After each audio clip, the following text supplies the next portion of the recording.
BBC World Service. My name's Lise Doucette, and this is A Wish for Afghanistan.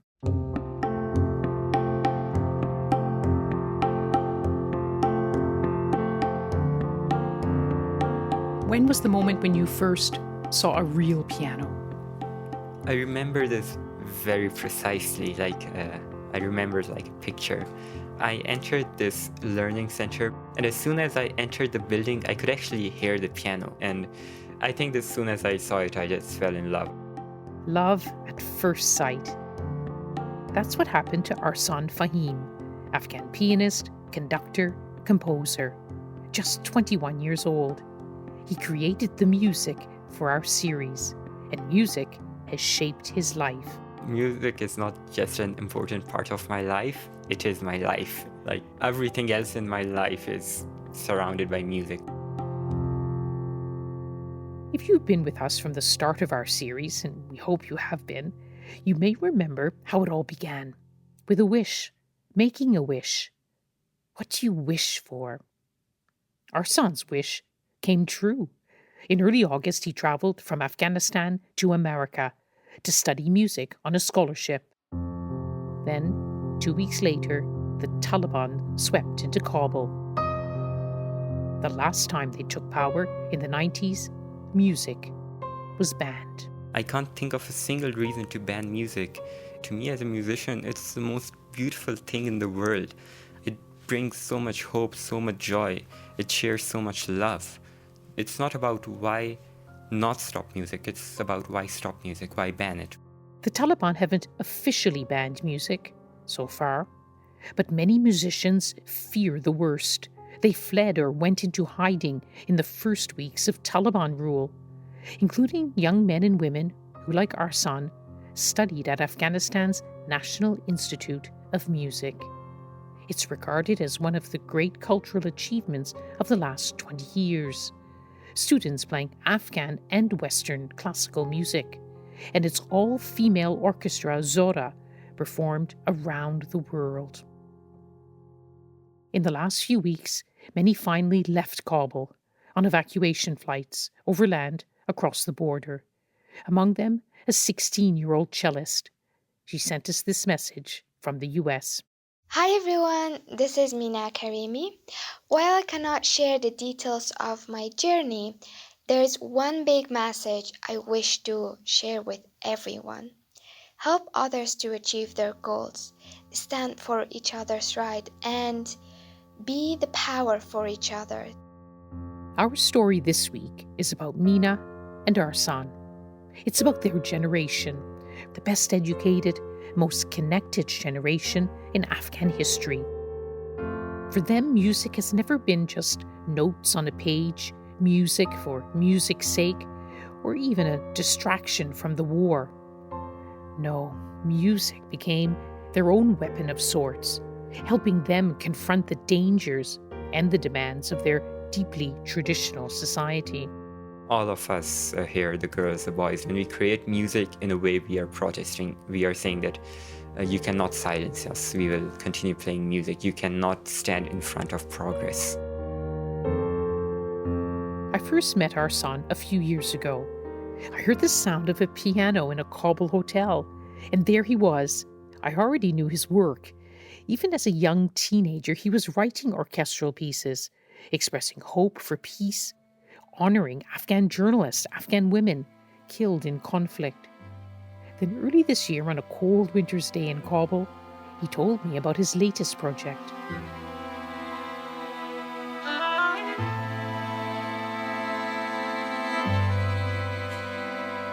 It's a very interesting story because I had composed a lot, and there are a few other Afghan boys mostly who composed, but even Mina didn't really compose. This one time she was practicing and I could hear her, and I just liked that piece so much that I went inside the room to ask her, "What are you playing?" And she said, "Oh, nothing, I'm just improvising." And I was like, "Oh, then why aren't you composing?" And she was, "Oh, no, I can't." And I don't think she had the confidence. So when we were planning to do something for Women's Day, 2 years ago. about 2 years ago, I mentioned that Mina might be able to compose something and I can help her with it. And We collaborated and made a new piece. When he said to me, I was like, am I able to do this? And then I said, why I should not do something for women in Afghanistan? Because this was always my thing, to do something for women in Afghanistan.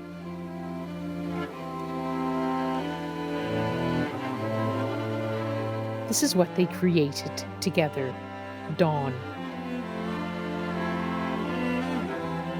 It tells the problems that they faced, the struggles, the things that they wished and couldn't achieve. We wanted to show that we are standing up right now. This time is really difficult, but they should know that we are stronger from the past and we will stand no matter what.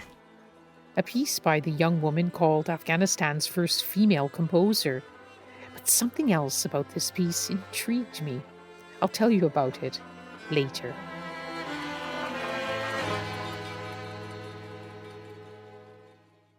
Mina was born in 2005, Arsan 5 years earlier, just before the Taliban were ousted by US-led forces. So until this August, all they'd known of Taliban rule were stories passed down by parents and grandparents.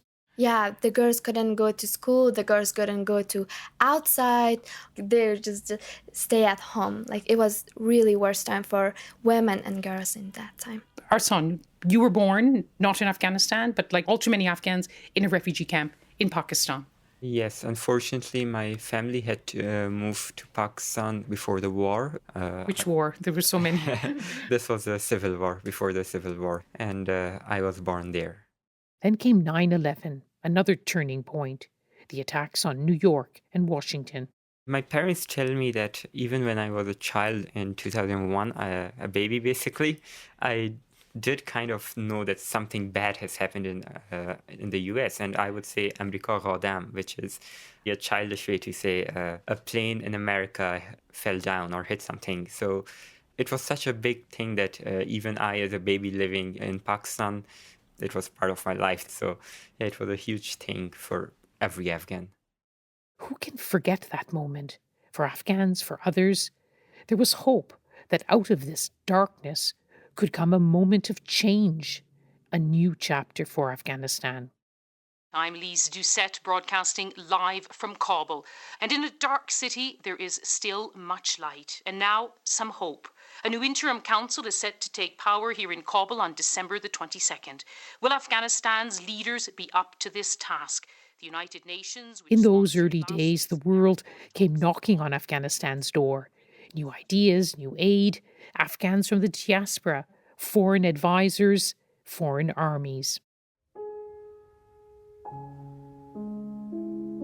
It was during those years that Arsan fell in love with the piano and a particular piece of music.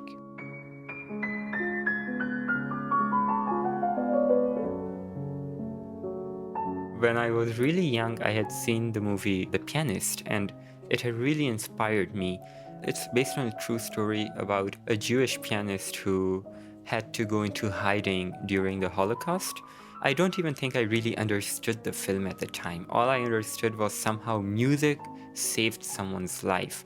And I remember that piano, and I just wondered, like, what is this thing?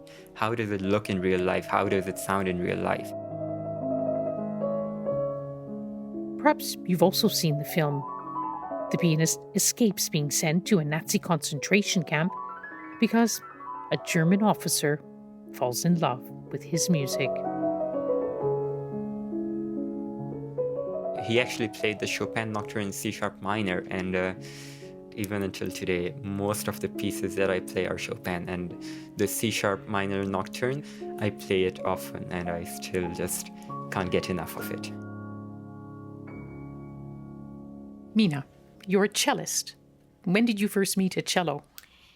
I met cello in Anim. The Afghan National Institute of Music, Yeah, Anim. Anim. And the first year when I came here, I didn't know any instrument, only guitar, because I saw that in TVs. And when I came here, I was like, I'm going to choose cello because it have really deep sound that I can express the words that I couldn't express when I'm talking. I can express it with my cello. And when did you first discover music at your home? Whenever the song plays in TV, I would just go and dance with it. And like before that, we didn't know that Afghanistan have like a music school. And then when my sister came here and see this, and she was like, Mina really loves music and she should like become a musician in the future. Music is the lifeblood of Afghan culture. There's been a revival in traditional music, and in recent years, a thriving pop scene too, from techno music to hip hop, even some female rappers. But this is a deeply conservative society. Not everyone approved of girls studying music, or worse, performing in public, on stage.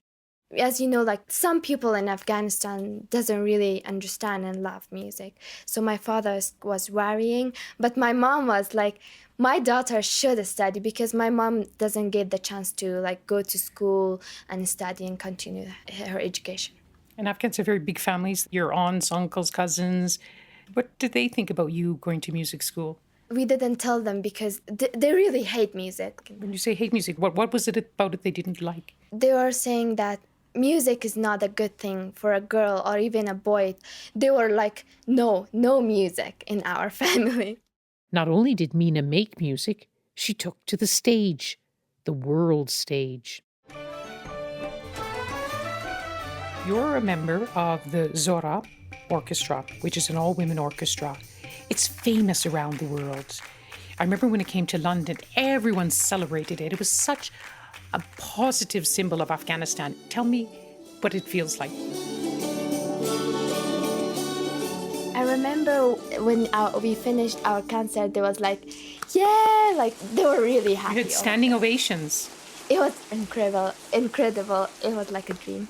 And I was like, look, before us, there wasn't any orchestra. Before that, music was band. And look at us now. And when we were playing together in the orchestra, we were like, we are strong and we could change the world.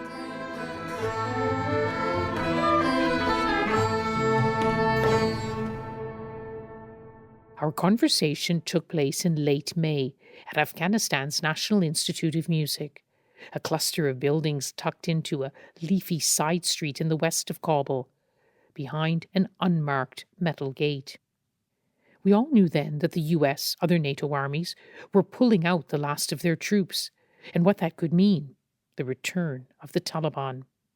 At that time, suicide attacks, bomb blasts, targeted killings were tragically part of daily life. They'd been for years.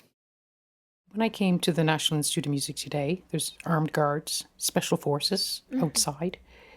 Do you worry about something happening here? There have been a number of explosions that I've been close to.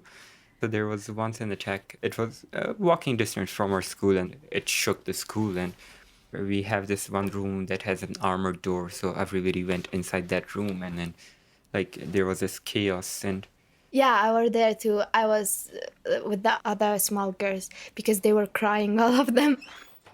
Suddenly, our conversation is interrupted. So look who's at the door, Dr. Sarmast, who's he's the hero of this, the founder of the National Institute of Music. Dr. Sarmast, thank you so much. No, pleasure. Did you want something? You come upstairs. Yes. I was just going to... Dr. Sarmast doesn't stay long. He just wants to check on his students. Here's a man who transforms so many lives through music. Okay. Thank you so much, Dr. Sarmast. In 2014, his own life was almost changed forever. He lost his hearing, thankfully temporarily, in a suicide attack at a school concert. I was not performing in that concert, but I had just returned from Jalalabad that day and it was a long journey and I had a headache, so I didn't go to the concert. And Dr. Sarmast was unfortunately injured, but... Very badly injured. He lost his hearing, and for a musician, that's huge. You see, for someone from another country, they would be sad that somebody got injured, but I feel happy that he was just injured and he didn't lose his life. But even then, a few days after the attack, we were back at school, and most Afghans are like this. We're not scared, we don't give up, and It's one of the great things that I love about Afghan people.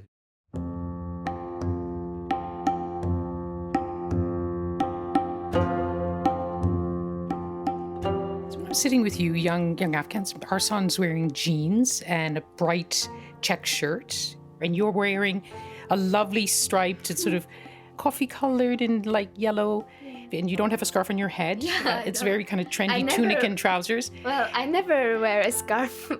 But you could be young people anywhere. What do you think is different about being your 16-year-old Afghan girl? Well, they didn't experience fighting for, they might, but not really fighting for what they love, because music is like a normal thing there. Dancing is a normal thing to do in there. But here you need to fight in order to achieve it. Maybe in the UK or say the US, maybe a 21-year-old boy or girl there would be much better pianist than me, much more educated than me and most other Afghans. But the thing is, I still feel like most Afghans at least I've met, are more mature in a way. They've been through much more. Being a musician is nothing special in a lot of countries, Yeah. but here, You need to fight for it. Like, you literally need to fight for it. And it's hard. I mean, even, for example, the last few nights, there's been almost no electricity in Kabul and no internet. So you're often in the dark. Yeah, but we've gotten used to that. It's just our life. Like, it's so common to not have electricity that when we have electricity for a long time back to back, we get worried, like, what's happening? Why do you have so much electricity? But Yeah, you see what is going on in Afghanistan, but still we are happy, we are smiling, and yeah. Afghans have a way of making light of what for others may seem unthinkable, unbearable. But this generation has also seen, through the internet, through all the new opportunities, glimpses of another kind of life. Mina, how does the war affect your life directly? It makes me sad, but still it makes me stronger. Have you ever been close to a bombing, an attack? All of us are always close to bombing and attacks because we are in Afghanistan. So it's always near us. to be honest, I don't think about it. It's just a little bit of risk that I'm willing to take. However, what does scare me is, what if one day I hear that something has happened to one of my friends or my family?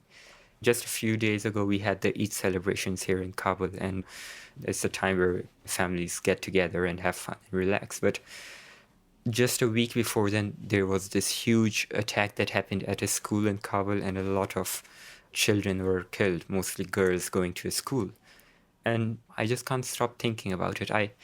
I heard about a mother that was spending almost a whole night going from hospital to hospital looking for her girl's body. And the only thing that I find comfort in is music. It's kind of like my way of screaming. Most of the pieces I've composed, almost all of them, they're about something that have happened. So I've composed a piece for Farkhunda, for example, who was a woman that was killed in Kabul. Farkhunda was a 27-year-old woman, a student of Islamic law, falsely accused of burning the Quran, the Muslim holy book. It was 2015. A frenzied mob formed around her on a Kabul street, beating her to death. Hundreds watched and filmed her grisly murder. It shocked Afghans and made headlines around the world. Nobody helped her. Even they threw the stones over her. And in Yeah. the end, they set her on fire. I wouldn't have been surprised if the Taliban would have done that, or jihadis would have done that. It was everyday people that did this, and that's what shocked me. There were a bunch of protests for her, and I went to every one of them. I went even when she was being put in the grave. I was there. How do you feel when you listen to his piece, Farkhunda? Every time I listened to it, I just cried.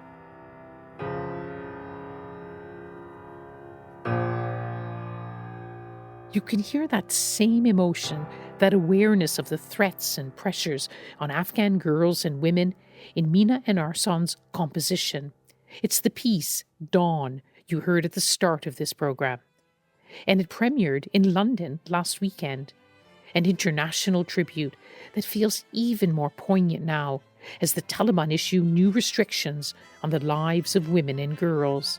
The reason we've called it Dawn is that right now we're in this dawn. We're going to continue fighting. So it's not day yet. We don't have... Fighting for music and rights and freedom, music. democracy, not Yeah. fighting as in war. Of course, yes. That's what I mean. And they know and we know that in the end, it's not weapons and guns that's going to decide what the future of Afghanistan will And be. they know that. That's why they are killing the generation that is studying, because they're afraid of us. Because they're real... When you and- say they, who's they? terrorists, Taliban, fundamentalists, Islamic radicals. State. Yes, all of them. I think they know that their real enemy is education, because once the people get educated, when they know their rights, when they know what's been happening is wrong, that's when they will stand up and they will change everything. And that's why they are so afraid of schools and education that they attack it. There's one other unusual, intriguing detail about this composition. It ends on this unfinished note.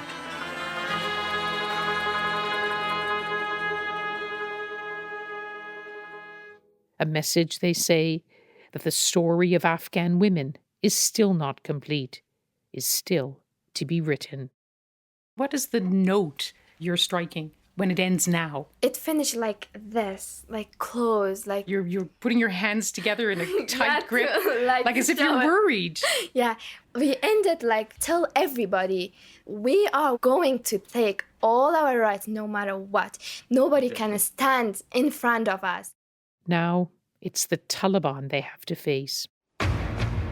Taliban fighters enter the presidential palace in Kabul as they retake the Afghan capital 20 years after being forced from power. Their arrival sparks... Today, Afghanistan's National Institute of Music is shut. The all-women Zora Orchestra disbanded. Students, staff, scattered across the world. In Afghanistan, the music is dying.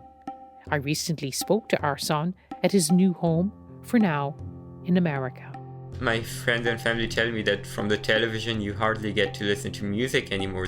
Like my sister always used to listen to music loud at home, but now my family has to keep on telling her to lower the volume so that you never know who might be across the street. There were a number of instruments broken, especially the one at the Afghan National Radio and Television, and it was so unbelievable for me to see, but yet after they came in power it was also so predictable. They say they've changed, but they haven't. It's so clear. Just playing music, it's a symbol. It's a symbol of us never giving up, and it's a ray of hope for other Afghans.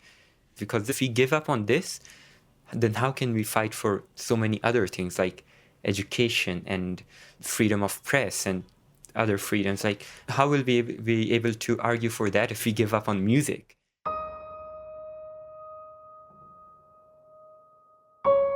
And Mina? She was in Kabul when the Taliban swept into the city in August, trapped in her home, her own plans thrown into disarray. I haven't managed to speak to her directly since then, but after 2 months of agonizing silence, we finally got word last week she'd made it out at the same time as 100 other music students. Mina says that one day she'll be able to tell the full story of what happened during these dramatic weeks. For now, she just sent us this message from her new home in the US. During this journey, I have learned and experienced so much. And I learned that things may seem very hard, but nothing is impossible. So it's really important that we never give up.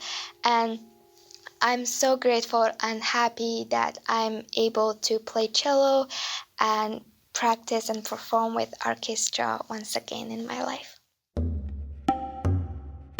Arsan, still making music too. He's also organizing a concert for Afghanistan at his new school in the US. The day that the Taliban came into power was one of the hardest and most heartbreaking days of my life. But we are a different generation. My friends and colleagues are not going to stop making music. They'll do it if they have to hide and do it. If they have to become refugees to do it, they will do it. I want to make a music school in Afghanistan, and that's still my dream. One day when Afghanistan is safe enough for us to go and make music there, we'll be ready. It's not just music, everything. You can make it harder, but they can't silence us. Next time on A Wish for Afghanistan. What happened in those final days before Kabul fell to the Taliban? Adila Raz, Afghan ambassador to Washington, and her husband, Mateen Bek, the son of a powerful commander and the former president's chief of staff. Now I see back that things have collapsed the moment Ghani became president. We lost our generation, our hope. It didn't collapse just on 15 August.